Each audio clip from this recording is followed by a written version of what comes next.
Hello everyone, welcome to my channel passion gardening.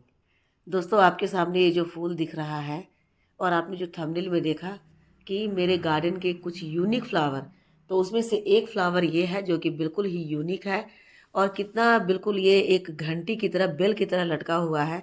तो local भाषा में इसे कहे तो घंटी गुड़हल कहा जाता है और वैसे इसे कहा जाता है चाइनीज़ लैंटर्न। चाइना में शायद वहाँ की लैंटर्न इसी तरह की होती है, तो इसीलिए इसे चाइनीज़ लैंटर्न कहा जाता है, लेकिन यहाँ पर हम इसे घंटी उड़हल या घंटी गुड़हल कहते हैं। और देखिए ये कितना सुंदर लग रहा है, घंटी की तरह लटका हुआ, और इसके कलर्स देखिए कितने खूबसूरत हैं। लाइट रेड है और उसमें येलो येलो की धारियाँ हैं। तो इन दोनों को मिलाकर ये प्लांट कितना सुंदर लग रहा है दोस्तों। और ये प्लांट मुझे बहुत ही सुंदर लगता है क्योंकि इसके जो फ्लावर्स हैं और ये तुरंत मुरझाते भी नहीं हैं।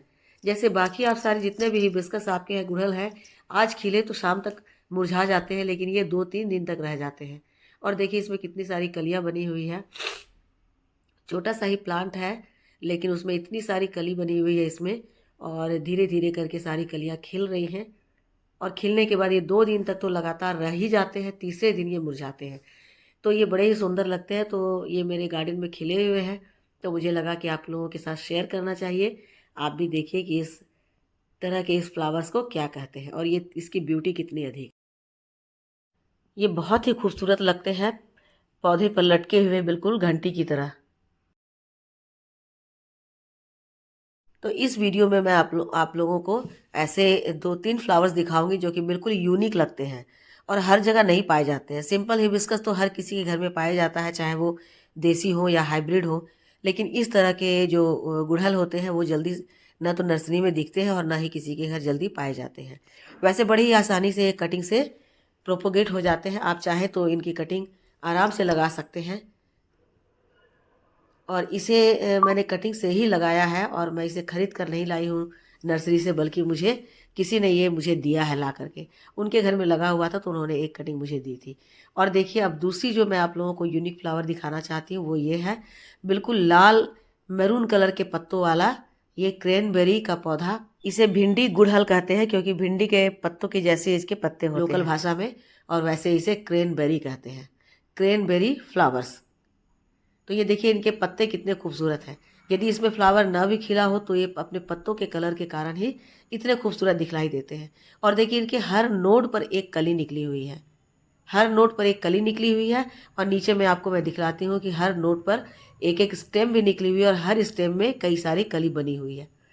इसलिए नीचे से ये पौधा काफ़ी घना है। जैसे जैसे ऊपर गया है सिर्फ उनमें कली बनी हुई है, लेकिन ये जैसे जैसे बड़ा होता जाएगा, ऐसा नहीं है कि बहुत बड़ा हो जाता है, लेकिन हाँ 5-6 फीट तक तो ये होता ही है। और ये देखिए एक मैंने ब्रह्म कमल को भी दिखला दिया क्योंकि ये भी यूनिक है, हर जगह नहीं पाया जाता है। और मेरे तो टेरेस पर लगा हुआ है, लगातार मई से खिलते आ रहे हैं ब्रह्म कमल। इसकी ब्यूटी भी लाजवाब है, बहुत ही खूबसूरत लगते हैं। इसकी कलियां होती है तब भी, और जब ये खिल जाते हैं तब तो और भी ज़्यादा ये ब्यूटीफुल लगते हैं।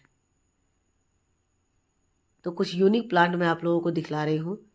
वैसे ये प्लांट आप लोगों ने नर्सरी में देखा होगा, ये फ्लावर तो नहीं होते हैं, लेकिन इनकी ऊपर वाली टिप जो होती है बिल्कुल रेड होने के कारण ये फ्लावर की तरह ही दिखते हैं, और इसे इसे कहते हैं सिजेनियम। वैसे मैं फ्लावर्स के लिए बता रही थी, लेकिन अचानक मेरे कैमरे के सामने ये आ गया तो मैंने इसे भी कैप्चर कर लिया। और मुझे लगा कि ये भी इतना सुंदर लग रहा है तो मैं क्यों ना इसे आप लोगों को शेयर कर दूँ। हाँ, तो मैं बतला रही थी क्रेनबेरी के प्लांट के बारे में। देखिए उसके उसके फ्लावर्स कितने खूबसूरत होते हैं, एकदम डार्क मैरून कलर के मखमली जैसे होते हैं, एकदम मखमल जैसे। ये बहुत ही चिकने और कलर बहुत ही सुंदर इनका होता है। और इसकी 2 वैरायटी होती है, एक वैरायटी में इनके पत्ते बिल्कुल ग्रीन होते हैं लेकिन फ्लावर का रंग यही होता है। तो इन्हीं दोनों फ्लावर को मैं आपके सामने शेयर करना चाह रही थी, इसलिए मैंने ये वीडियो बनाया है। दोस्तों, वीडियो अच्छी लगी हो तो लाइक शेयर कमेंट कीजिएगा, और मेरे वीडियो पे नए हैं, मेरे चैनल पे नए हैं तो मुझे सब्सक्राइब भी कर लीजिएगा। और ये